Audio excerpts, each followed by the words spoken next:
Welcome friends, welcome to Mrs Ramya Varadarajan அம்மா தலிக்கி channel. நம்ம வந்து இன்றைக்கி ஒரு கேரளா ரெசிபி தான் பார்க்க போகிறோம். மாங்காய் வச்சு செய்ய போகிறோம். மாங்காய் எப்படி செய்யலாம்னு பார்க்கலாம். இது ஒரு சைட் டிஷ். வெல்கம் ஃப்ரெண்ட்ஸ், நம்ம வந்து இன்றைக்கி தயிர் மாங்காய் பார்க்கணும் போகிறோம். தயிர் மாங்காய் செய்கிறதுக்கு தேவையான பொருட்கள் என்னென்னு பார்த்துக்கலாம். நான் வந்து ஒரு பெரிய மாங்காயில் இந்த மாதிரி இருக்கிற மாங்காய் வந்து எடுத்திருக்கேன். இதில் வந்து பாதிக்கு மேலே கட் பண்ணி வச்சுருக்கேன். இதை கட் பண்ணி ஒரு 1/2 hour உப்பு தேவையான அளவு போட்டு ஊற வச்சுருக்கேன். இது எடுத்துக்கிறோம்.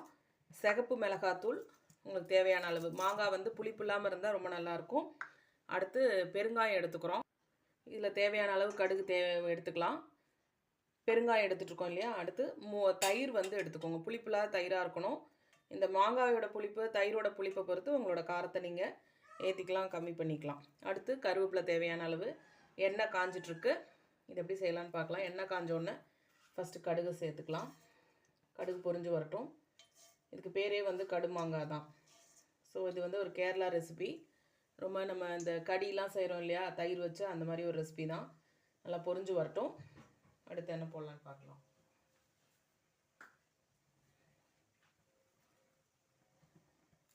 இது வந்து சாதத்தோட பிசிஞ்சு சாப்பிட சூப்பராக இருக்கும். இது ஒரு 2 in 1 ரெசிபி தான். பிசிஞ்சு சாப்பிட்லாம், தொட்டுட்டு சாப்பிட்லாம், தோசைக்கு கூட தொட்டுக்கலாம். நான் வந்து இன்றைக்கி சைட் டிஷ்ஷாக தான் செய்கிறேன்.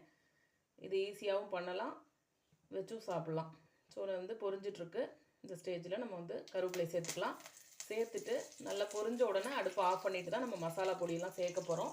அடுத்து முக்கியமான இன்க்ரீடியன்ட் என்னென்னா அப்படின்னா, கடுகு வந்து நான் எடுத்திருக்கேன்.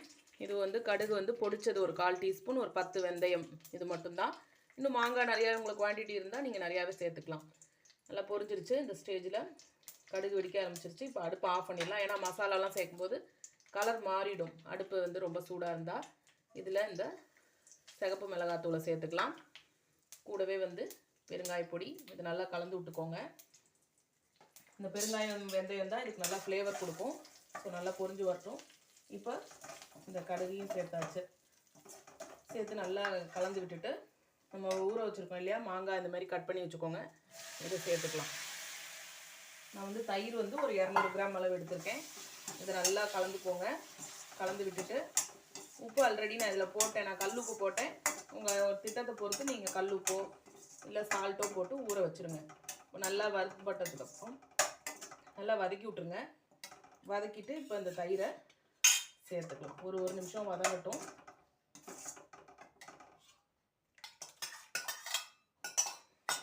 இதை சேர்த்தாச்சு. இதை நல்லா வந்து கலந்து விடுங்க.